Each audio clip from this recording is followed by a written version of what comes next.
Kita perbesar dulu.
Seperti itu.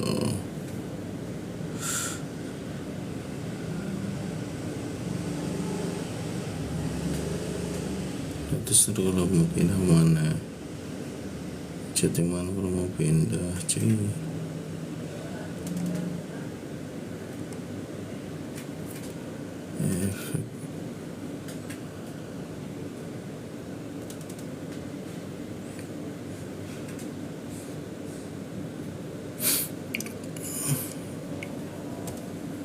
Oke.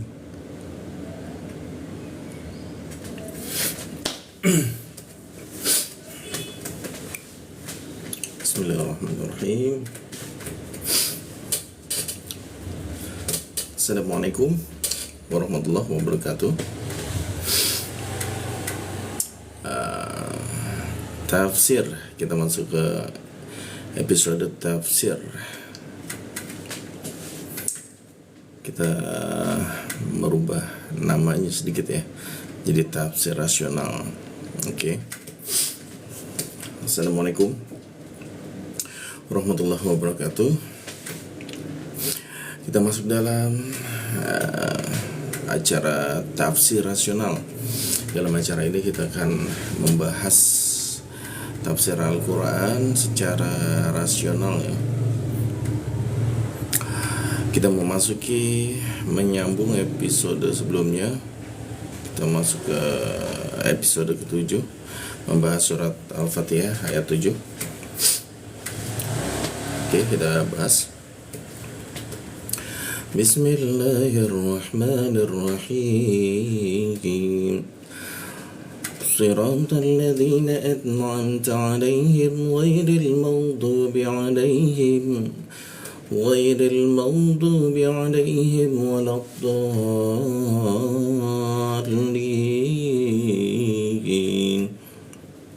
Amin.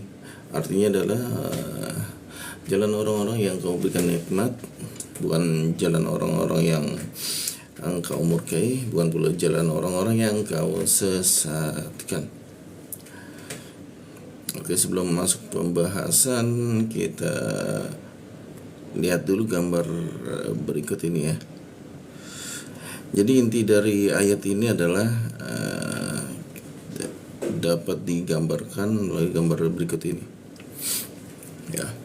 Jadi ayat Al-Fatihah ayat 7 itu intinya adalah tentang gambar berikut ini. Ada 3 gambar.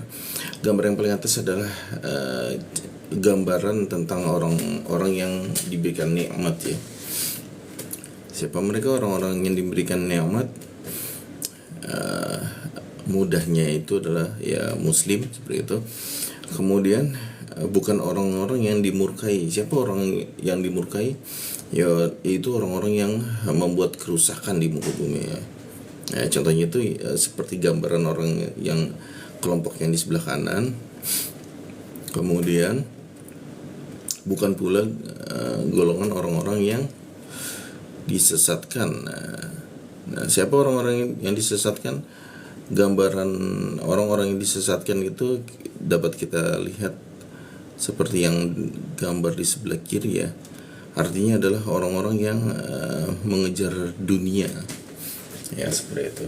Ya, ini gambaran tentang penafsiran ayat Al-Fatihah ayat 7 ya. Kurang lebih ini membahas ya, tiga unsur PT ini. Ada juga yang menafsirkan, ulama yang menafsirkan orang yang dimurkai itu Yahudi, sedangkan orang yang disesatkan itu Nasrani ya. Tapi kalau dikaji lebih dalam ya, sebenarnya ini lebih spesifik lagi, ini lebih ke arah sifat ya, sifat manusia. Karena jika kita menggunakan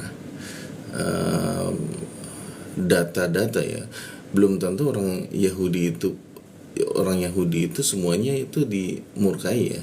Belum tentu pula orang-orang Nasrani itu disesatkan. Ada juga orang Nasrani yang mendapatkan hidayah seperti itu ya, dan orang Yahudi yang mendapatkan hidayah. Ada pula orang Muslim yang mendapatkan nikmat, justru terbalik, mereka menjadi salah satu golongan yang dimurkai atau disesatkan ya, seperti itu. Jadi kalau saya pribadi lebih cenderung orang yang diberikan nikmat itu orang yang taat ya, sedangkan orang yang dimurkai itu orang yang bermaksiat, yang lebih ke arah membangkang ya. Sedangkan orang yang disesatkan adalah orang yang fasik ya, yang terlena oleh kehidupan dunia ya, seperti itu. Oke, kita masuk ke dalam pembahasannya ya. Pertama, sirat. Nah, seperti yang sudah dibahas pada episode sebelumnya, sirat itu adalah sebuah jalan ya. Sifat jalan ini sifatnya itu lurus ya, sebuah lintasan lurus panjang ya, yang memiliki sifat itu menarik ya, atau menelan ya, dan sifatnya itu tidak terputus seperti itu. Nah, jadi secara sederhana ya, sirat itu bentuknya itu seperti pipa ya, mungkin ya, seperti pipa atau sedotan, atau intinya berbentuk saluran dia, tempat di mana sebuah materi itu ketika berada di dalamnya itu akan terhisap ke dalamnya. Nah, gambarannya dari jenis-jenis sirat ya, jenis-jenis sirat yang ada di dunia ya, jenis-jenis sirat yang ada di dunia itu dapat kita perhatikan pada gambar berikutnya ya.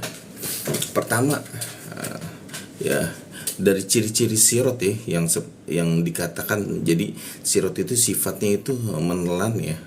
Nah, tidak terputus, dan seperti mudahnya itu seperti pipa ya. Nah, beberapa sirat yang ada di dunia ini, salah satunya contohnya adalah yang di sisi sebelah kanan ya, itu adalah saluran pernafasan ya. Nah, pada paru-paru, ternyata di paru-paru itu ada semacam seperti sirat juga ya, dia sifatnya itu menelan, menghisap. Dari mana? Nah, salah satu ciri dari sirat itu seperti penghubung dia, penghubung dua alam. Kalau dari sistem pernafasan ya, itu dia menghubungkan antara alam dunia ya dengan sistem pernafasan manusia. Jadi udara itu yang ada di alam dunia itu dihisap ya, dihisap oleh sistem pernafasan manusia masuk ke tubuh manusia. Artinya dia sifat dari sirat ini penghubung dua alam intinya. Nah, objek yang berada di sirat yang pertama ini, yang di sistem pernapasannya itu ada berhubungan dengan udara ya, oksigen, karbon dioksida, hidrogen ya, seperti itu. Benda-benda seperti itu masuk ke dalam tubuh manusia, dan nantinya itu sistemnya itu mirip seperti sirat yang di akhir zaman ya. Dia akan memproses mana materi yang bisa dialirkan yang bermanfaat, mana yang dianggap tidak bermanfaat ya, seperti itu. Lalu yang kedua itu, sirat yang kedua itu yang berada di sebelah kiri, itu sistem saraf manusia, itu sama seperti itu, sirat juga Nah, bedanya kalau sistem saraf itu ia mengalirkan muatan-muatan elektron ya. Jadi elektron itu mengalir antar dari saraf yang pertama ke saraf yang lainnya ya, seperti itu. Dia penghubung juga seperti itu. Nah, penghubungnya itu di mana? Penghubung dari sistem saraf ini adalah dia menghubungkan ke otak ya, dari otak ke sistem saraf tubuh manusia. Itu juga penghubung dua alam, sama penghubung dua alam juga seperti itu. Kemudian yang di bawah itu sistem peredaran darah ya, yang sebelah kiri ini. Nah, sama yang sebelah kiri ini juga sama, kita gambarkan ini sirot yang ada di dunia ya. Jadi cara kerjanya sama, dia menghisap darah merah, sel darah merah, dan dialirkan ke seluruh bagian tubuh manusia melalui pipa ini ya, yang disebut ini pun dikatakan sirot ya. Melalui aliran darah ini semua dialirkan ke tubuh manusia, dan sama sifatnya aliran darah ini pun sama, dia menghubungkan dua alam. Pertama itu dia penghubung dari jantung ya, lalu dihubungkan dengan organ tubuh lainnya. Bisa dia masuk ke otak, ke paru-paru, dan organ-organ tubuh yang lainnya, sama seperti itu sistem sirot. Nah, yang terakhir itu adalah sirot yang sejatinya sirot ya, yang dibahas di Al-Quran itu. Maksud sirot adalah ini yang ada di akhir zaman, yaitu penghubung antara black hole, yaitu neraka, dengan white hole, yaitu sejenis bintang ya, bintang yang ini baru teori ya, teori dari ilmuwan bahwa jika ada black hole maka kemungkinan ada white hole. Nah, fungsinya ini penghubung. Untuk menggambarkan sirot di akhir zaman seperti ini ya, ini lebih mudah jika kita mencernanya dengan yang seperti sistem saraf manusia ya. Sistem saraf itu mirip seperti black hole dan white hole ini. Jadi seolah-olah black hole ini adalah sistem saraf yang dihubungkan oleh sirot berupa jembatan cahaya, lalu itu menghubungkan pada sistem saraf yang lainnya, yaitu white hole ya, seperti itu. Sama juga ini penghubung dua alam ya, antara alam dunia ya, alam dunia yang nantinya dunia pun akan masuk ke dalam neraka. Kemudian ya, mereka yang beriman akan diselamatkan menuju surga. Nah, gambaran sisi dunia surga itu adalah white hole ya. Nah, seperti itu tafsir dari surat Al-Fatihah tentang sirot ya, tentang sirot. Kemudian kita masuk ke kata berikutnya, alladzina, yaitu orang-orang yang. Nah, orang-orang yang, kata ini menunjukkan kelompok manusia tertentu ya, yang menjadi objek dari kata kerja berikutnya. Artinya apa? Alladzina itu adalah kata penghubung ya, kata penghubung. Orang yang apa? Nah, yang penghubung kata yang ini akan menghubungkan dengan kata berikutnya, yang apa, yang baik, yang tinggi, yang pendek ya, seperti itu ya, menghubungkan. Jadi kata ini adalah kata penghubung antara manusia dengan sifatnya ya, seperti itu. Nah, dalam ayat ini disebutkan yang di sini maksudnya adalah nanti ke arah sifatnya. Ada yang sifatnya itu diberikan nikmat ya, ada juga yang diberikan kemurkaan, ada juga yang diberikan kesesatan ya, seperti itu. Dia lebih ke arah nantinya akan ke arah sifatnya dia.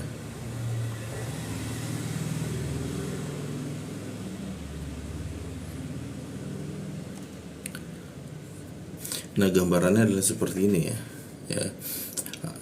baik dan buruk. Jadi kata yang itu masih bersambung. Bersambung kemana? Bersambung ke kata berikutnya. Nah, posisi manusia ini seperti netral ya, dia di tengah-tengah dia. Jadi manusia itu bisa menjadi baik, baik itu mengikuti jalur nikmat ya, ya seperti gambar, contohnya gambar ilustrasi gambar di sini, atau juga bisa menjadi buruk dia. Buruk itu ketika mengikuti iblis ya, seperti gambar di sebelah kanan ya, contohnya seperti itu. Nah, jadi kata yang itu adalah penghubung dia, penghubung dengan kata selanjutnya. Oke, berikutnya kata ketiga. Nah, ini kata ketiga adalah penghubung dari kata sebelumnya, alladzina an'amta ya, yaitu orang-orang yang engkau berikan nikmat. Nah, ini masuk ke kata berikutnya, yaitu orang-orang yang diberikan nikmat. Nah, maksud dari nikmat itu apa? Dalam dari segi bahasa, maksud kata nikmat itu paling tidak ada 3 ya. Yang pertama itu maksudnya nikmat itu adalah kebaikan. Mengapa orang yang diberikan nikmat itu mendapatkan kebaikan? Kebaikan itu didapatkan oleh manusia karena ini berkaitan dengan ayat sebelumnya. Ayat sebelumnya apa? Tentang yang sebelumnya itu tentang hanya kepada Engkau kami beribadah dan hanya kepada Engkau kami memohon pertolongan. Nah, ketika seseorang beribadah dan meminta pertolongan kepada Allah, maka ternyata efeknya itu bukan untuk Allah ya, tapi justru akan berefek pada manusia sendiri. Ketika manusia beribadah kepada Allah ya, maka ternyata semesta ini akan beribadah kepada orang tersebut. Beribadah di sini lebih ke arah penghormatan ya. Jadi ketika manusia itu memuliakan ya Tuhan ya, maka alam semesta ini akan memuliakan dirinya ya, seperti itu. Dan ketika ia hanya bergantung ya, dan hanya kepada Engkau kami memohon pertolongan. Ketika manusia itu meminta pertolongan kepada Allah, maka manusia ini akan menjadi seolah-olah menjadi apa ya, tempat makhluk-makhluk yang ada di sekitarnya itu bergantung ya. Jadi sebenarnya ketika seseorang itu beribadah ya, itu beribadah itu bukan untuk Tuhan, bukan untuk Allah ya. Tapi sebenarnya manfaat dari ibadah itu untuk dirinya sendiri, akan balik kepada diri sendiri. Dan ketika seorang manusia itu meminta pertolongan ya, sebenarnya ia bukan tidak apa ya, tidak menambah kemuliaan ya, tidak mau menambah kemuliaan bagi Allah, tapi justru ia akan mendapatkan kemuliaan bagi dirinya sendiri. Nah, ini salah satu makna dari kata nikmat, yaitu kebaikan ya, kebaikan yang dihasilkan dari kata tersebut ya. Dan jika kita runut lagi ya, ternyata mengapa ia bisa mendapatkan kebaikan? Ternyata karena orang seperti ini adalah orang yang memuji ya. Di ayat sebelumnya juga dikatakan segala puji bagi Tuhan semesta alam. Nah, seperti itu. Ternyata salah satu penyebab ia mendapatkan nikmat itu karena salah satunya adalah ia senantiasa memuji Tuhannya, memuliakan Tuhannya, mengagungkannya, tidak menghinakan ya, seperti itu. Nah, ketika kata dari nikmat kedua itu adalah karunia, artinya apa ya, orang yang tunduk pada Allah, yang memuliakan Allah, itu akan mendapatkan karunia. Karunianya berupa apa? Berupa keimanan ya, seperti itu. Ketika seseorang semakin memuji Allah, tunduk pada Allah, memuliakan Allah, maka ia akan mendapatkan karunia berupa apa? Iman yang lebih kuat ya, seperti itu. Dikaruniakan iman yang lebih kuat, dikaruniakan ibadah yang lebih mantap ya, seperti itu. Dan kata ketiga, arti kata nikmat itu adalah kesejahteraan. Nah, sejahtera itu, jika kita membahas tentang sejahtera ya, maka identik dengan arti dari sejahtera apa? Salam, Islam. Nah, jadi nikmat itu berhubungan dengan Islam ya. Jadi orang-orang yang mudahnya adalah orang Islam adalah orang yang diberi nikmat. Nah, sesuai dengan gambar yang sebelumnya ya, bahwa orang yang diberi nikmat itu ya syarat pertamanya itu Islam. Nah, ketika seseorang Islam, walaupun ia belum terlalu dalam ya beribadah, maka ia termasuk golongan orang-orang yang diberikan nikmat ya. Nah, itu pengertian masih di dunia. Lalu kemudian kita masuk ke kata berikutnya, an'amta. Nah, engkau, maksudnya engkau di sini siapa? Allah. Artinya apa? Artinya sang pemberi nikmat itu adalah Allah ya. Nah, yang memberikan kebaikan, karunia, kesejahteraan itu Allah. Dan ini nantinya dibuktikan dengan perkataan yang sebelumnya, kalimat yang sebelumnya. Apakah benar bukti bahwa segala sesuatu itu yang kita dapatkan itu berasal dari Allah atau justru dari manusia? Ya, sebelumnya setelah kita bahas ya bahwa contohnya ruh, manusia memiliki ruh, tapi manusia tidak bisa mengendalikan ruh. Artinya apa? Artinya ruh itu bukan milik manusia. Lalu ada juga fisik ya. Manusia memiliki fisik, tapi manusia tidak bisa mengendalikan penuaan. Artinya apa? Artinya fisik ini hanya titipan ya. Ada yang memiliki, pemilik sejatinya itu yang mampu mengendalikan dan membuat hukum bahwa fisik itu akan menua, seperti itu.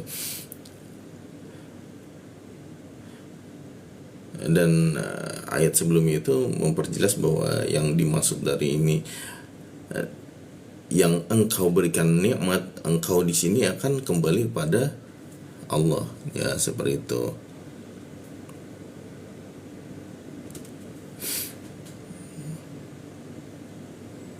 Nah, kita masuk ke slide berikutnya ya. Apa ciri-ciri orang yang mendapatkan nikmat ya? Dari kata nikmat itu ada ciri-cirinya orang yang mendapatkan nikmat. Pertama, orang yang mendapatkan nikmat itu dia akan tenang ya. Nah, ilustrasi gambar di sebelah kanan itu gambar orang-orang muslim ya. Artinya orang-orang yang diberikan nikmat itu ternyata adalah orang muslim ya. Kenapa? Karena orang yang diberikan nikmat itu kan mendapatkan ketenangan. Tenang itu bagi seorang muslim ya, ketika ia mendapatkan kondisi kesulitan, mencekam ya, dalam cekaman ya, maka orang yang beriman itu kan memiliki ketenangan ya, berbeda dengan orang yang menggantungkan hidupnya itu bukan kepada Islam ya. Maka ketika ia berada dalam kondisi yang mencekam, tentu akan muncul kegelisahan, kegundahan ya, seperti itu. Kemudian ciri yang kedua adalah bersyukur. Nah, kenapa ciri-ciri orang yang mendapatkan nikmat adalah orang yang bersyukur ya? Karena baik itu dalam keadaan mendapatkan nikmat ataupun tidak mendapatkan nikmat, orang yang pandai bersyukur itu ya akan nikmat saja gitu, hidupnya enjoy saja gitu. Berbeda dengan orang yang tidak pandai bersyukur. Maka ketika ia mendapatkan harta, kesenangan ya, ia akan mendapatkan nikmat. Tapi ketika ia mendapatkan kesempitan, yaitu kekurangan harta, maka ia tidak akan merasakan nikmatnya. Ya seperti itu. Artinya orang seperti ini orang yang mengandalkan hidupnya dari kekayaan contohnya ya, dan ia kaya tapi tidak bersyukur, maka ia tidak termasuk golongan orang-orang yang diberikan nikmat. Kemudian yang ketiga adalah ciri-ciri orang yang mendapatkan nikmat itu husnuzon, berprasangka baik. Nah, mengapa orang yang berprasangka baik ini termasuk golongan orang yang diberikan nikmatnya? Karena ketika ia bertemu dengan orang baik, apakah ia bertemu orang baik atau bertemu dengan orang buruk ya, orang yang berhusnuzon ini ya itu akan baik-baik saja, akan bahagia saja ya. Nah, ini ciri-ciri orang yang mendapatkan nikmat. Berbeda dengan orang yang suka berprasangka buruk ya, bertemu dengan orang baik, bertemu dengan orang buruk, ia akan merasa was-was, hidupnya itu tidak tenang ya, seperti itu. Artinya apa ya, orang seperti ini tidak akan tidak termasuk orang yang diberikan nikmat ya. Lalu yang keempat cirinya adalah bersabar. Nah, ciri-ciri orang yang mendapatkan nikmat itu bersabar. Kenapa? Karena ketika seseorang mendapatkan cobaan ya, lalu ia mampu bersabar, maka cobaan itu seolah-olah itu ya bukan sesuatu kesulitan ya. Ia tidak akan merasakan getir asam pahitnya kehidupan ya, karena sabar itu buahnya manis ya. Jadi apapun kondisi yang dihadapi itu selalu manis. Nah, berbeda dengan orang yang tidak bersabar ya, walaupun ia memiliki harta tata dunia ya, memiliki segalanya, namun setiap manusia itu pasti akan menemui kesulitan. Nah, ketika ia menemui kesulitan, ia kan depresi ya. Nah, sebanyak apapun hartanya. Nah, orang seperti inilah orang yang ciri-ciri tidak mendapatkan nikmat ya, walaupun secara fisik ia memperoleh banyak karunia ya, tapi jika ia tidak memiliki sifat sabar, maka ia tidak termasuk orang yang diberikan nikmat. Kemudian adalah lemah lembut. Nah, orang yang lemah lembut itu salah satu ciri ya bahwa ia mendapatkan nikmat. Kenapa? Karena dengan berlemah lembut ya, ia akan mendapatkan banyak mampu merasakan yang namanya kasih sayang seperti itu. Apapun kondisinya ya, jika ia berlemah lembut, walaupun ia bertemu dengan penjahat sekalipun, ketika ia mampu berlemah lembut, maka penjahat itu tidak akan memberikan mudarat bagi ia. Artinya apa ya? Artinya ia akan mendapatkan nikmat dari sifat lemah lembutnya itu.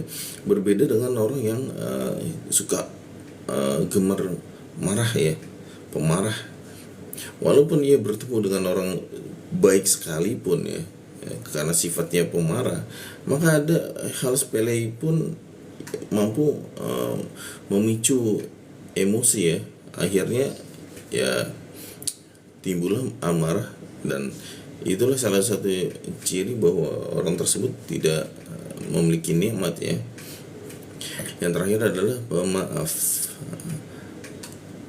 Mengapa pemaaf itu salah satu ciri orang mendapatkan nikmat? Karena tidak ada seseorang yang hidup tanpa masalah ya, tanpa kesalahan. Dan orang yang paling beruntung itu ya orang yang paling mudah memaafkan. Sebagai contoh adalah Allah ya, Tuhan kita sendiri. Bayangkan bagaimana jika Tuhan itu tidak maha pemaaf ya. Setiap detik makhluknya itu berbuat kesalahan nih. Itu baru satu makhluk. Ini ada triliunan makhluk melakukan kesalahan. Ya, jika Tuhan kita itu tidak pemaaf ya, maka melihat satu makhluk saja ya itu emosinya akan memuncak ya, akan dibinasakan melihat satu makhluk saja. Ya ibaratnya manusia ya, manusia itu manusia yang tidak memiliki sifat pemaaf ya, ketika ia berhadapan dengan seorang nabi sekalipun ya, seorang nabi, namun tiba-tiba nabi ini mengucapkan perkataan yang tidak disukainya ya, menyinggung seolah-olah perkataan seperti itu ya, maka bahkan seorang nabi itu pun bisa dibenci ya oleh manusia seperti itu jika seseorang ini tidak memiliki sifat pemaaf. Artinya apa? Orang yang tidak memiliki sifat pemaaf itu tidak mendapatkan nikmat ya. Bahkan kebaikan sebanyak apapun jika ia tidak memiliki sifat maaf itu, maka kebaikan itu akan menghilang. Nah, sedangkan orang yang memiliki sifat pemaaf ya, seburuk apapun ia dipertemukan dengan orang lain ya, namun jika ia memiliki sifat pemaaf, maka apapun keburukan yang diterima itu berubah menjadi nikmat ya. Seburuk apapun orang yang dihadapinya itu berubah menjadi kenikmatan seperti itu. Lalu kita masuk ke pembahasan berikutnya, apa tuh? Tentang nikmat. Nikmat itu terbagi dua ya, dapat kita pisah menjadi dua. Pertama adalah nikmat dunia, dan yang kedua adalah nikmat akhirat. Nah, pertama pembahasan nikmat dunia. Nikmat dunia itu hanya 1%. Ini berhubungan dengan rahmat ya, bahwa Allah memberikan rahmat ke alam dunia ini hanya 1% ya. Kemudian ciri nikmat dunia itu sifatnya fisik ya. Artinya apa? Artinya nikmat yang dikejar manusia itu, yang berada di dunia itu sifatnya fisik ya, dapat dilihat, dirasakan ya, seperti itu ya. Lebih ke arah penglihatan ya, karena bentuknya fisik, seperti makanan ya, seperti harta ya kan. Lalu harta tahta wanita. Kalau tahta itu lebih ke arah penghormatan ya, tapi secara umum memang sifat nikmat dunia itu adalah fisik ya, dapat dilihat seperti itu. Dan sifat yang ketiga itu tidak mampu memuaskan. Kenapa tidak mampu memuaskan? Karena sifat tamak manusia itu lebih tinggi ya daripada nikmat yang diberikan. Nikmat yang diberikan hanya 1%, sedangkan manusia memiliki sifat tamak ya. Nah, karena itu ada ungkapan manusia itu walaupun diberi segunung emas ya, ia kan meminta nambah, meminta gunung yang kedua. Walaupun diberikan gunung yang kedua, ia akan meminta gunung yang ketiga, seperti itu. Jadi ketamakan manusia itu tidak bisa dipuaskan oleh nikmat yang 1%. Seperti itu. Lalu kita masuk ke nikmat yang kedua, yaitu nikmat akhirat ya. Nah, nikmat akhirat ini tidak ada di dunia, tapi aromanya tuh terasa di dunia. Artinya apa? Artinya orang-orang yang mengejar nikmat akhirat ya, itu walaupun ia belum mampu melihat ya, karena sifatnya itu masih abstrak ya, tapi mereka yang mengejar akhirat itu mampu mencium wanginya ya, wanginya surga seperti apa, seperti itu. Keindahannya, wanginya, keindahannya ya, gambarannya ya. Manusia yang mengejar akhirat itu mampu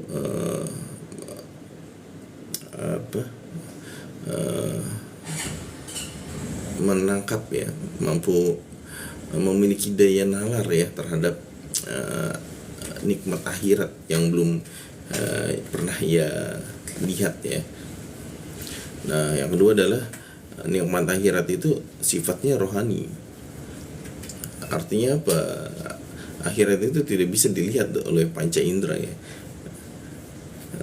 Maka kesenangan dari akhirat itu, nikmat dari akhirat itu sifatnya rohani. Contohnya adalah seperti ketenangan ya kan? Ketika ia mengejar akhirat ya. Maka nikmat yang didapatin itu ya seperti ketenangan, kebahagiaan ya, rasa puas, rasa cukup ya seperti itu. Jadi akhirat itu yang sifatnya tidak bisa dilihat itu mampu dirasakan seperti itu ya.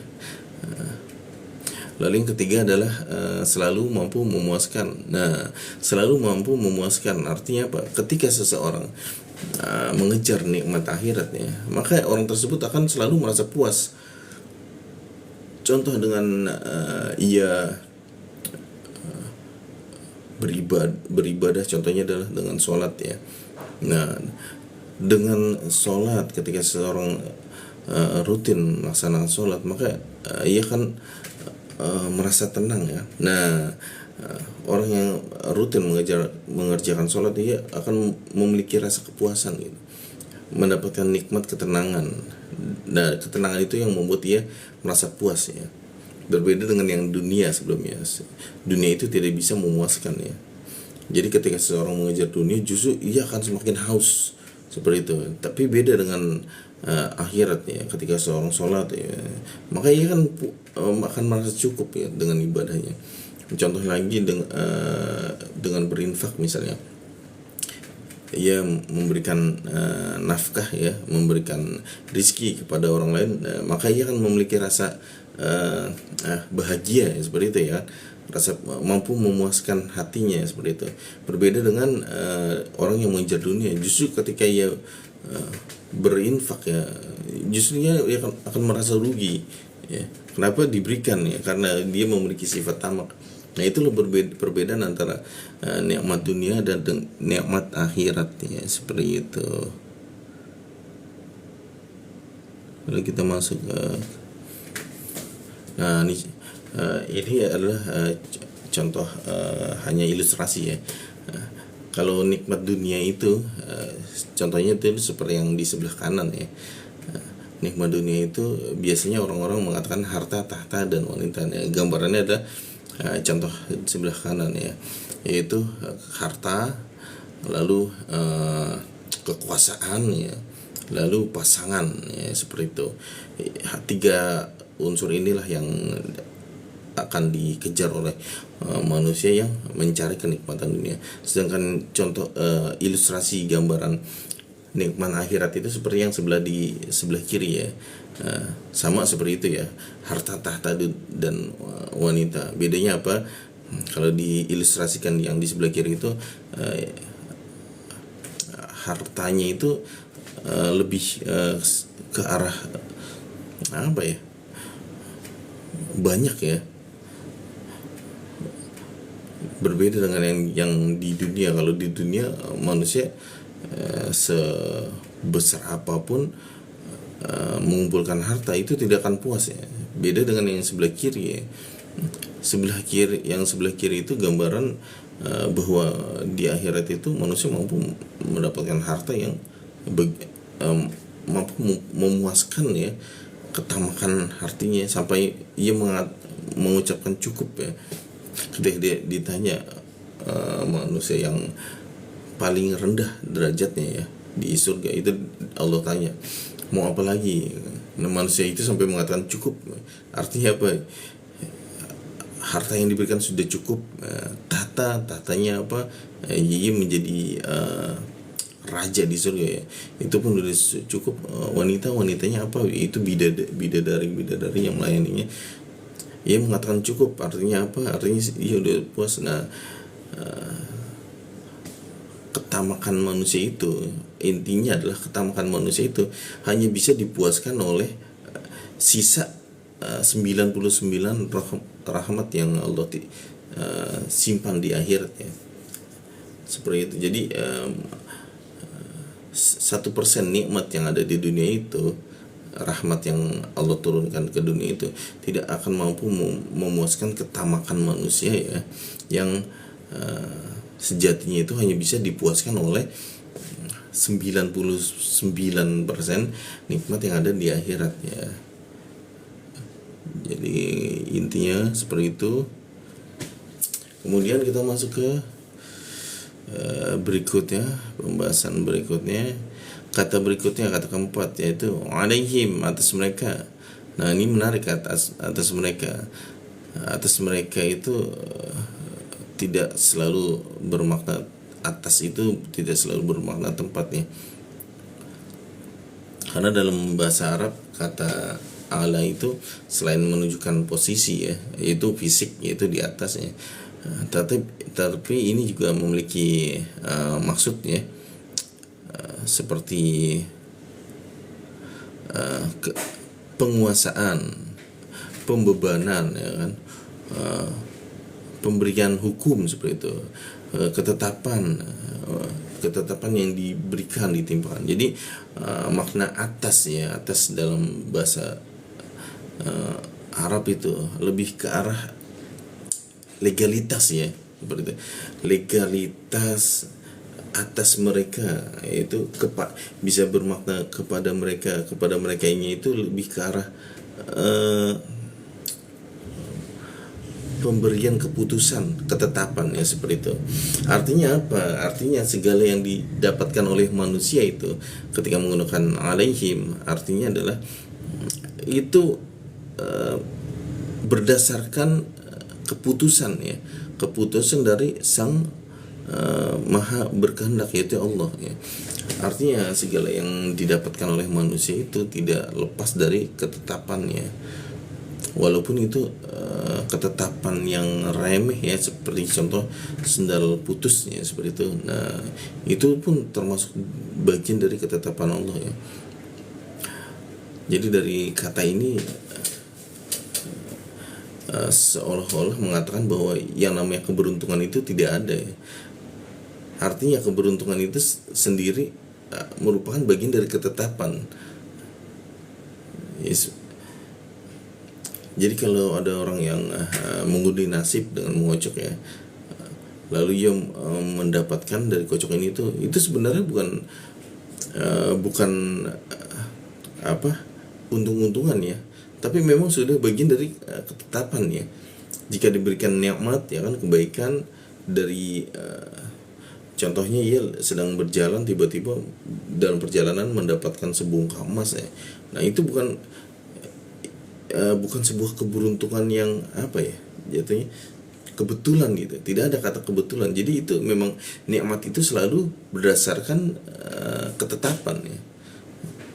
Memang sudah ditentukan, ada hukumnya, sudah ditentukan dan sudah dilimpahkan kepada mereka yang dikehendaki ya, seperti itu. Artinya tidak ada kata ini yang menunjukkan bahwa tidak ada yang dinamakan orang mendapatkan nikmat itu karena keberuntungan ya, intinya seperti itu.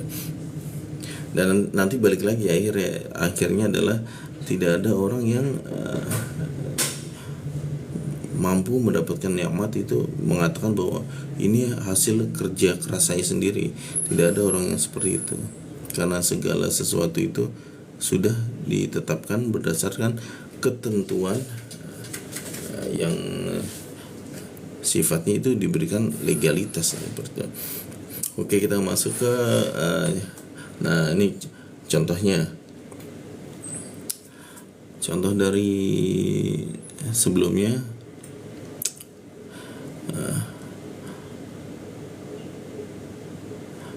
Atas mereka itu diberikan, dilimpahkan ya kan, dibebankan atau diberikan hukum ya, seperti itu. Maksudnya apa? Nah, maksudnya itu lebih ke arah Al-Quran ya. Nah, kitab. Jadi orang-orang yang diberikan nikmat itu panduannya itu ada di sini ya, seperti itu. Jadi inilah yang dilimpahkan ya, yaitu orang-orang yang diberikan nikmat atas mereka. Jadi orang yang semua orang yang mendapatkan nikmat itu atas mereka ya, atas merekanya apa ya, ini Al-Quran. Jadi mereka pasti berpedoman pada Al-Quran. Itu esensi dari kata makna atas mereka seperti itu. Nah, kita masuk ke kata berikutnya, kata kelima, ghair. Artinya itu bukan ya, atau selain. kata ini digunakan untuk menafikan, artinya mengingkari ya. Jadi ketika kata ini ada dalam suatu kalimat itu akan muncul kata negasi ya, akan muncul kata artinya ada dua kata yang memunculkan pro dan kontra, dua kata yang berlawanan ya, yang digabungkan menjadi satu. Contoh tadi adalah nikmat. Ketika dikatakan bukan ya, ghair bertemu dengan ghair, artinya apa? Artinya akan ada kata yang berlawan dengan nikmat. Nah, kata yang berlawanan dengan nikmat itu nantinya adalah di kata ke-6 ya, yaitu maghdub ya. Artinya apa? Orang yang dimurkai. Nah, artinya orang yang maghdub ini adalah orang yang dimurkai, yaitu kebalikan dari orang yang diberikan nikmat. Nah, dari kata maghdub ini ya ada dua pengertian ya. Akar kata ini memiliki dua akar. Kata maghdub itu memiliki dua akar kata. Pertama itu adalah marah, yang kedua adalah murka. Artinya apa? Orang yang maghdub itu orang yang Allah marah padanya, Allah murka padanya. Nah, jadi seperti itu makna dari maghdub ya. Sebelumnya itu kan orang-orang yang diberikan nikmat ya. Nah, orang-orang yang diberikan nikmat itu kenapa? Karena berkaitan dengan ayat-ayat sebelumnya, yaitu dia memuji Allah, kemudian dia beribadah hanya kepada Allah dan meminta pertolongan kepada Allah. Nah, artinya kata maghdub ini ciri-cirinya adalah orang yang memiliki sifat maghdub ini, ia tidak memuji Allah ya. Ia punya sifat tidak memuji, malah mungkin lebih ke arah berlawanan. Tidak memuji artinya apa? Menghina. Ia menghina Allah. Nah, ini ciri-ciri orang yang maghdub. Lalu berikutnya adalah ia tidak beribadah ya, karena orang yang mendapatkan nikmat itu beribadah, dan sedangkan orang yang maghdub ini artinya adalah orang yang tidak beribadah. Artinya tidak beribadah adalah justru orang yang membangkang ya, seperti itu. Lalu orang yang diberikan nikmat adalah mereka meminta pertolongan kepada Allah ya kan? Hanya meminta pertolongan kepada Allah. Nah, berarti orang yang maghdub ini artinya adalah orang yang tidak melupakan Allah intinya. Dia tidak meminta pertolongan kepada Allah. Ya, seperti itu. Itu jika kita perdalam kata maghdub ya, jadi seperti itu. Ciri-cirinya itu orang-orang yang dimurkai adalah ia tidak bersyukur, ia mencela, tidak beribadah dan tidak meminta pertolongan kepada Allah. Jadi intinya seperti itu. Arti dari kata maghdub.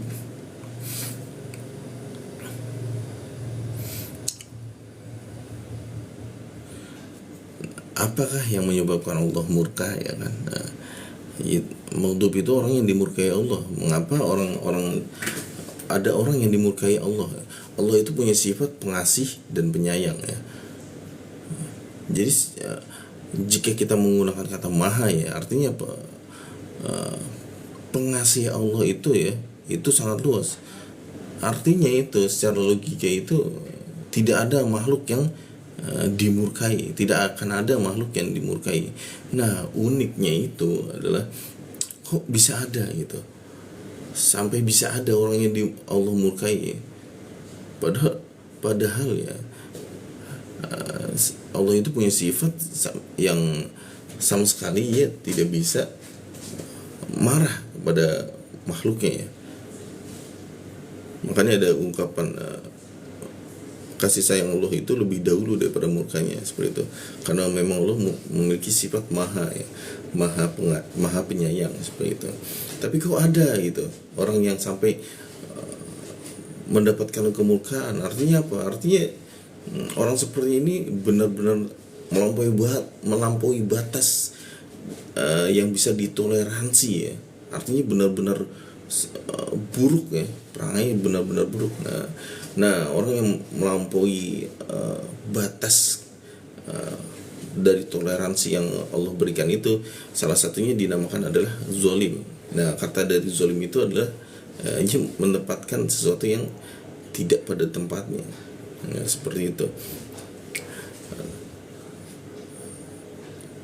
Seseorang yang berbuat zolim ya, itu memang Allah marah ya, tapi maha pemaaf Allah ya, kasih sayang Allah itu lebih besar. Artinya apa? Artinya orang yang melakukan kezoliman itu masih diberikan ampunan pada Allah ya. Tapi kenapa ada orang yang zolim ini sampai Allah murka? Ketika Allah murka itu ya, ia tidak mendapatkan nikmat ya. Artinya apa? Akan mendapatkan azab. Kok bisa seperti itu ya?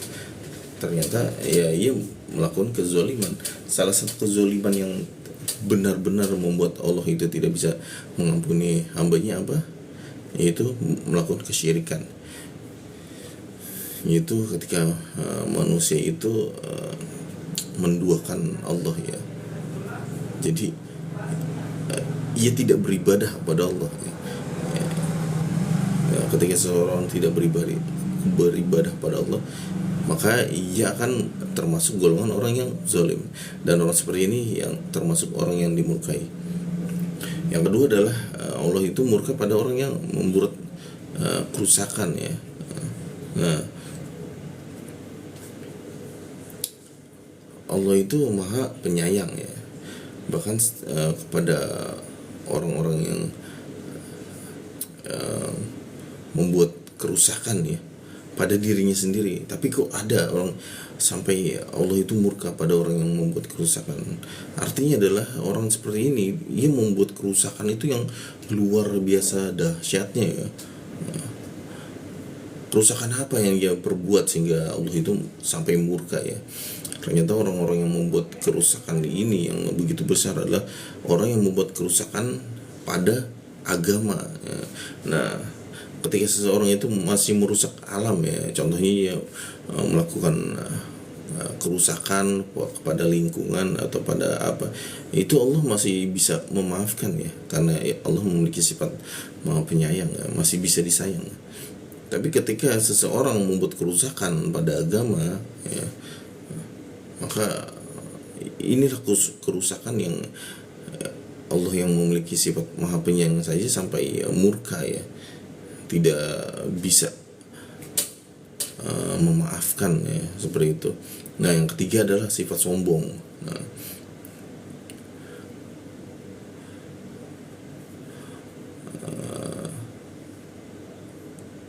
semua manusia itu memiliki sifat sombong ya, pasti memiliki sifat sombong.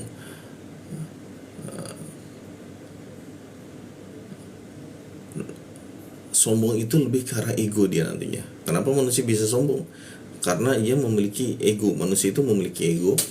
Ketika manusia memiliki ego, maka ia kan berlaku sombong. Nah, bedanya orang yang tidak sombong itu adalah ia mampu menahan egonya, lalu lebih mementingkan ketetapan dari Tuhannya. Nah itu orang yang tunduk berserah diri. Sedangkan orang yang sombong itu adalah orang yang lebih mengutamakan egonya. Jadi Allah hukum Tuhan itu saja harus tunduk pada egonya. Nah orang yang seperti ini yang dikatakan sombong. Nah orang seperti ini itu sangat dimurkai ya. Sebagai contoh yang sudah sangat sering kita ketahui itu adalah iblis ya. Iblis itu terkenal dengan ibadah yang luar biasa yang dilakukan ya. Tapi ketika ia memiliki sifat sombong ya, ia lebih mengegokan akunya itu lebih tinggi ya, daripada perintah dari Allah. Nah sampai-sampai Allah itu murka ya. Artinya kesombongan itu salah satu yang membuat sifat maha pengasihnya Allah itu hilang ya.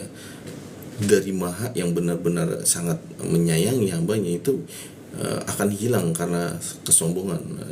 Bahkan dikatakan bahwa walaupun kesombongan itu hanya sekecil atom ya, itu Allah itu belum bisa menyayangi orang yang masih memiliki sifat sombong dalam hatinya, walaupun sangat kecil nih, seperti itu. Lalu yang keempat penyebab Allah murka itu adalah kufur. Nah, kufur itu ntar berujung pada kafir. Nah, puncak kufur atau kafir ini adalah puncak ya, puncak dari kezoliman, dari tiga unsur-unsur di atas, yaitu zolim, membuat kerusakan, dan sombong. Nah, buahnya itu adalah kekufuran atau kekafiran. Nah, ketika orang sudah mencapai derajat ini, maka murka Allah itu sampai bisa membuat orang yang kufur atau kafir ini masuk ke dalam murka yang paling bawah ya, yaitu yang biasa kita sebut dengan neraka jahanam, seperti itu. Kemudian tadi kita membahas tentang orang yang diberikan nikmat dan orang yang dimurkai. Nah, dari dua ayat dua gabungan kata ini, maka dapat kita simpulkan bahwa Allah itu bisa mencintai makhluknya dan Allah itu bisa murka pada makhluknya. Nah, kapan Allah itu mencintai makhluknya? Nah, yaitu adalah ketika seseorang itu bertakwa. Jadi orang-orang yang diberikan nikmat itu adalah orang-orang yang bertakwa. Artinya apa? Artinya ia tunduk ya. Nah, takwa itu kalau kita ambil hanya pada ayat Al-Fatihah ini, maka paling tidak itu ada 3 unsur. Pertama, ia memuji Allah ya, memuji Allah, lalu beribadah kepada Allah dan hanya meminta pada Allah. Nah, ketiga esensi ini ketika seseorang mampu menerapkannya, maka muncullah yang dinamakan sifat takwa. Dan ketika seseorang mampu mendapatkan ketiga esensi ini, maka Allah akan cinta, dan cinta itulah yang akan membuat seseorang mendapatkan nikmat, seperti itu ya. Nah, artinya orang yang bertakwa itu ia akan mengesahkan Allah ya. Artinya ia hanya beribadah kepada Allah, hanya memohon pertolongan kepada Allah, dan dia nantinya seperti itu ya, masuk ke ayat ke sebelumnya di surat Al-Fatihah. Sedangkan yang kedua, Allah itu murka. Kenapa Allah bisa murka? Karena sebabnya adalah sifat ingkar. Ingkar itu terjadi karena ego manusia itu yang diturutkan ya. Ketika seseorang egonya ditinggikan, maka ia akan mengingkari kehendak dari oknum lain ya. Jika ia egonya kepada manusia, maka ia akan mengingkari manusia, dan jika ia memiliki ego yang tinggi kepada Allah, maka ia akan mengingkari Allah. Nah, seperti itulah. Jadi ingkar itu nanti berhubungan dengan ego dia. Jadi sebab seseorang itu dimurkai Allah, yaitu karena ia lebih mengegokan dirinya sendiri ya. Artinya apa? Orang yang berego itu, orang yang sudah memiliki ego yang sangat tinggi, itu ia tidak akan bertakwa. Kembali lagi seperti contohnya itu ya, iblis ya. Iblis itu ahli ibadah, tapi ketika ia egonya tinggi ya, Allah perintahkan sujud, ia tidak mau sujud. Artinya apa? Ia enggan beribadah. Artinya ia menolak untuk menjadi termasuk golongan orang-orang yang bertakwa, dan justru iblis itu dimasukkan ke dalam golongan orang-orang yang dimurkai, seperti itu. Kemudian penyebab Allah murka apa ya? Karena ia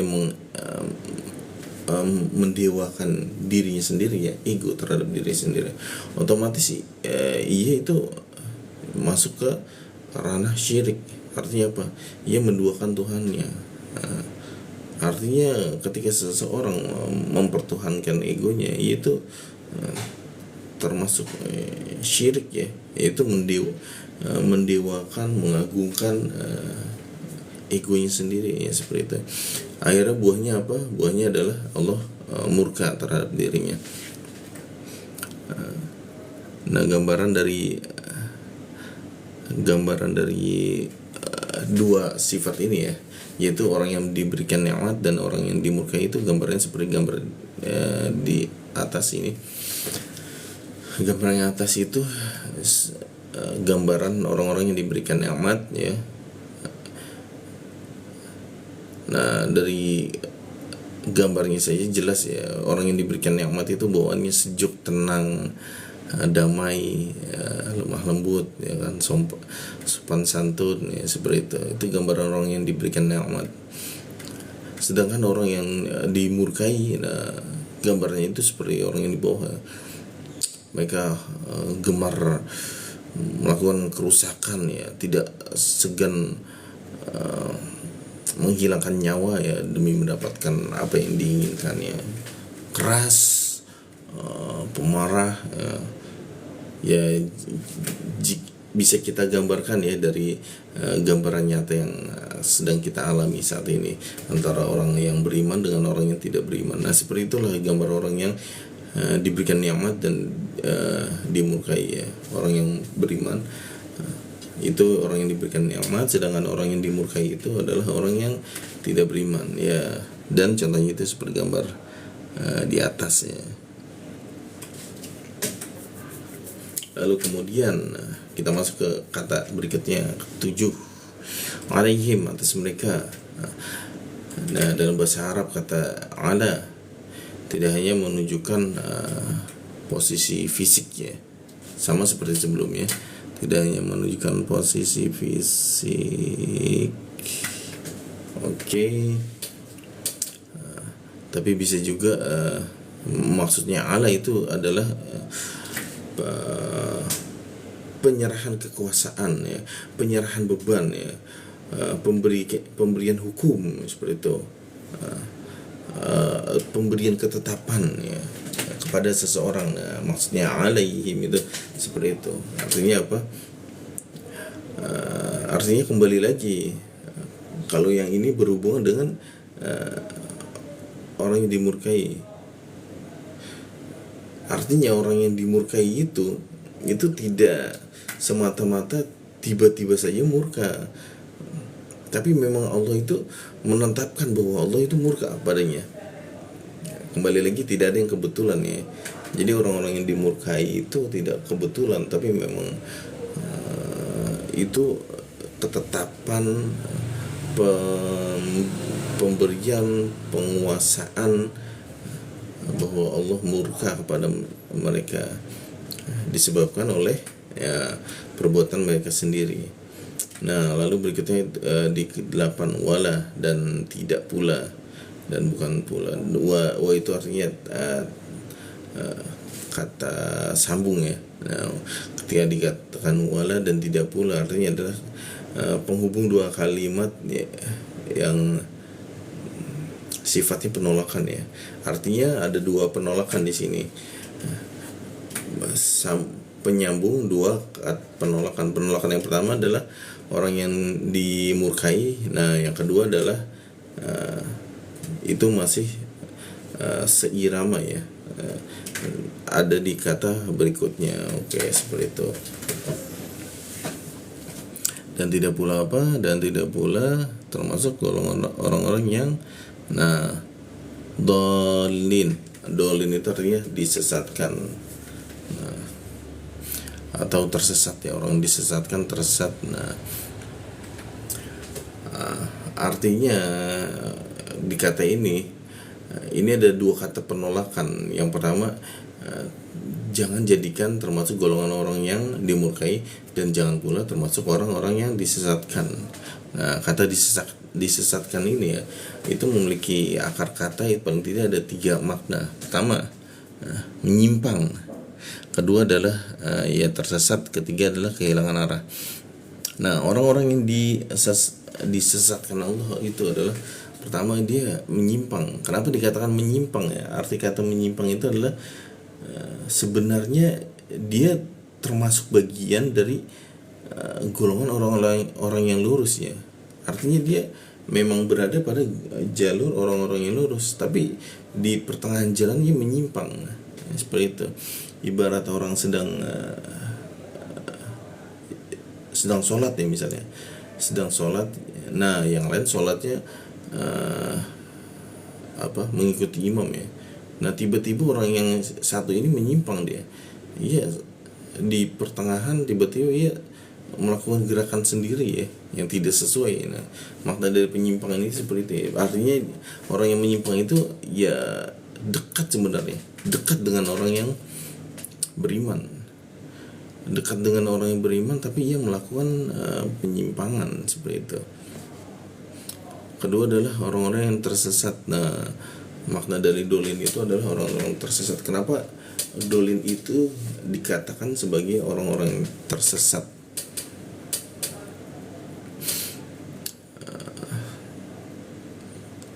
Karena sebelumnya kita bahas tentang ego ya. Manusia itu memiliki ego. Nah ketika seseorang itu menuruti egonya ya, maka sesungguhnya ia adalah termasuk orang-orang yang tersesat. Kenapa dia termasuk orang-orang yang sesat? Karena hanya petunjuk itu hanya datang dari Allah ya. Ketika seseorang menuruti egonya, maka secara otomatis dia kan tersesat ya seperti itu. Dan yang ketiga itu adalah kehilangan arah. Nah kalau kehilangan arah artinya apa? Artinya ia bingung mau kemana. Intinya adalah orang-orang yang tersesat itu adalah orang-orang yang hidup di dunia tapi ia bingung gitu. Hidup itu tidak, mereka hidup tanpa arah dan tanpa tujuan ya. Untuk apa hidup seperti itu ya? Mereka hidup saja. Jadi kesannya itu nanti menikmati ya, lebih ke arah menikmati. Nah orang-orang yang yang seperti ini ya, maka gambarannya itu adalah seperti berikut. Nah seperti itu. Jadi gambaran dari orang-orang yang disesatkan adalah mereka yang hidupnya itu sudah candu pada dunia.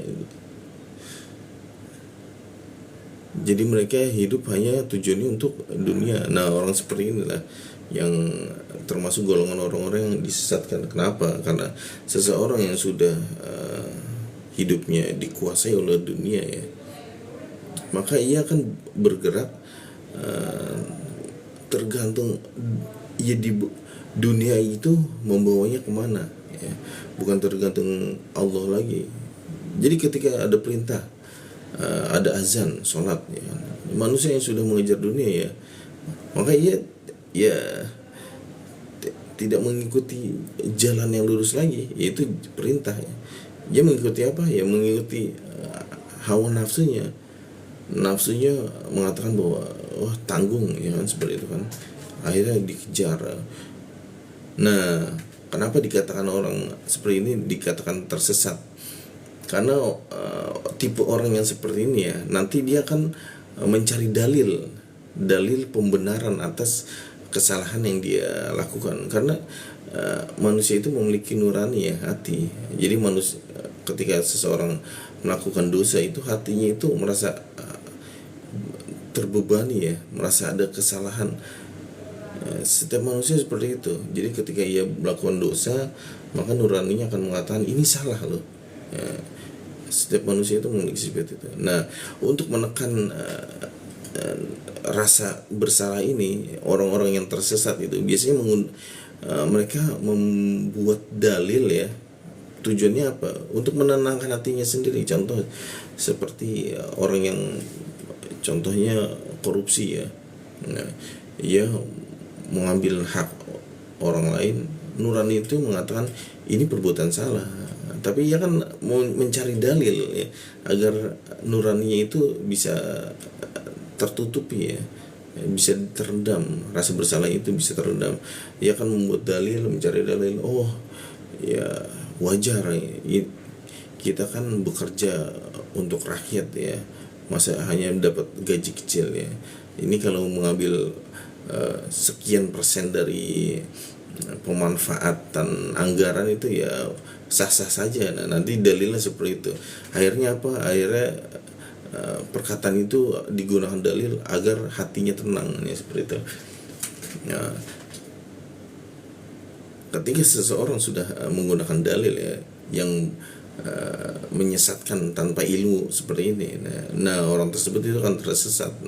Padahal di Al-Quran jelas ya, jangan mengambil hak orang lain ya kan.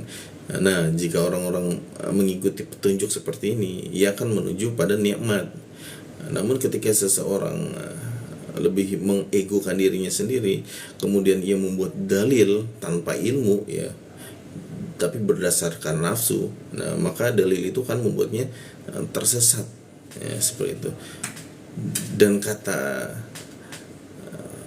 tersesat ini ya bukan pula golongan orang-orang yang engkau sesatkan. Artinya apa? Artinya orang yang sesat ini ternyata Allah yang menyesatkan. Kenapa Allah menyesatkan orang-orang seperti ini? Karena mereka lebih mengegokan dirinya sendiri ya. Akhirnya egonya itu membuat dia menutup hatinya sendiri. Jangan korupsi ya, tidak boleh korupsi. Dia menutup telinganya. Udah nggak usah dengar. Korupsi itu buruk nih. Hasil dari korupsi itu adalah kehancuran. Ia menutup matanya sendiri. Lalu ketika dikatakan hatinya mengatakan nurani korupsi itu tidak baik, maka ia membuat sebuah dalil ya. Enggak, sah-sah aja ya. Karena kita kan kerja berat, jadi kalau mengambil beberapa persen dari anggaran itu masih wajar saja. Nah, ia menutupi hatinya. Nah, karena ia menutup telinga, mata dan hatinya, akhirnya ya Allah sesatkan. Bagaimana cara sesat Allah menyesatkan? Ia akan dipertemukan dengan orang-orang yang sejenis seperti ini ya. Ia akan dipertemukan dengan setan-setan yang lain ya, yang ahli korupsi juga. Akhirnya mereka akan menjadi bergaul dengan lingkaran koruptor ya. Nah, seperti itulah. Nah, ketika seseorang sudah masuk ke lingkaran koruptor seperti ini ya, itu adalah termasuk ciri-ciri Allah itu sedang menyesatkan orang seperti itu. Sebabnya apa ya? Karena mereka dusta. Dan dusta yang mereka katakan itu bukan dusta untuk mengelabui orang lain, tapi mereka membuat dusta untuk dirinya sendiri agar nuraninya itu tertutup ya, agar mereka bisa mendapatkan kenikmatan yang tidak bisa dipuaskan oleh dirinya ya, seperti itu. Nah, inilah ciri-ciri orang yang disesatkan seperti itu.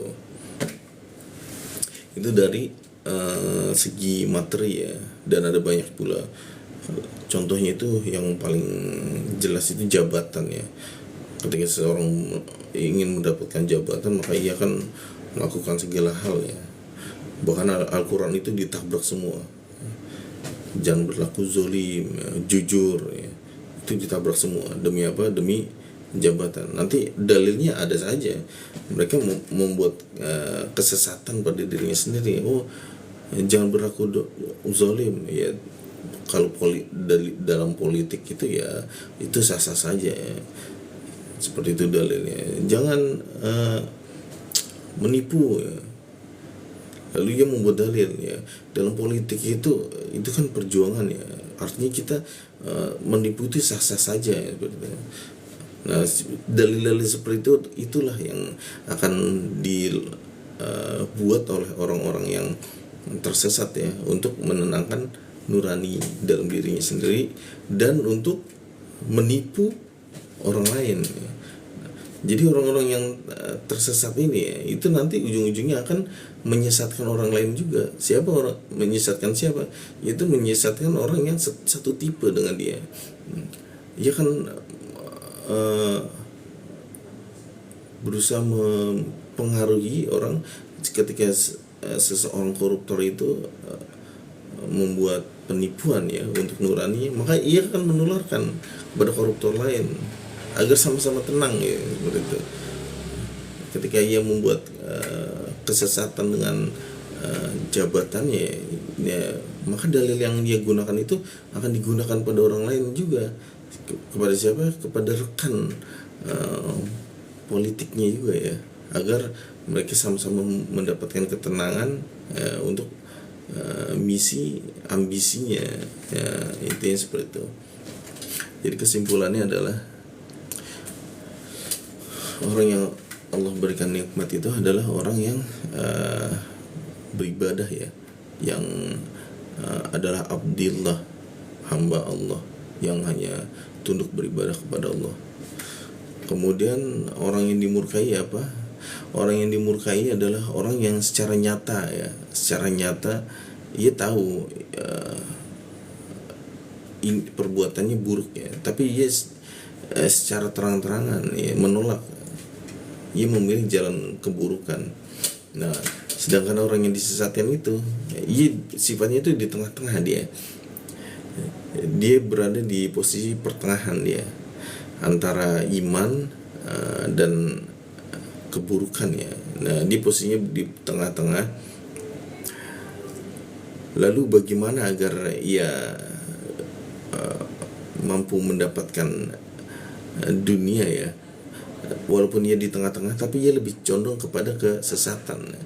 Nah, caranya itu adalah dengan ia menipu dirinya sendiri dengan membuat dalil-dalil yang mampu melawan dalil-dalil orang yang beriman ya, seperti itu.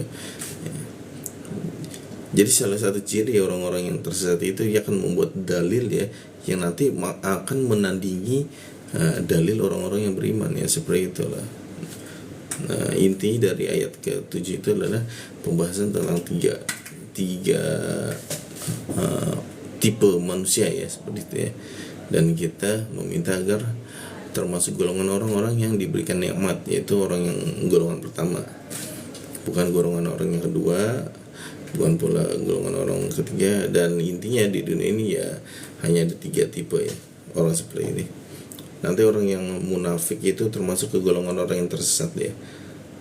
Orang yang fasik termasuk golongan orang yang sesat. Nah, sedangkan yang seperti iblis ya, yang nyata-nyata berperang ya, nah itu nanti termasuk orang yang zalim. Dan para nabi itu termasuk golongan orang yang mendapatkan nikmat. Jadi ya, di dunia ini sedikit sekali orang yang mendapatkan nikmat dan sedikit sekali orang yang dimurkai ya. Kebanyakan itu manusia itu berada di posisi tengah dia, tersesat, terombang-ambing. Jadi masih hatinya itu masih ke dunia, akhirnya tersesat, terombang-ambing ya, bingung ya, bingung antara mau beribadah atau menjadi kufur. Nah, kebanyakan tipe manusia itu berada di posisi tersebut. Oke, demikian pembahasan surat Al-Fatihah ayat ke-7 ya.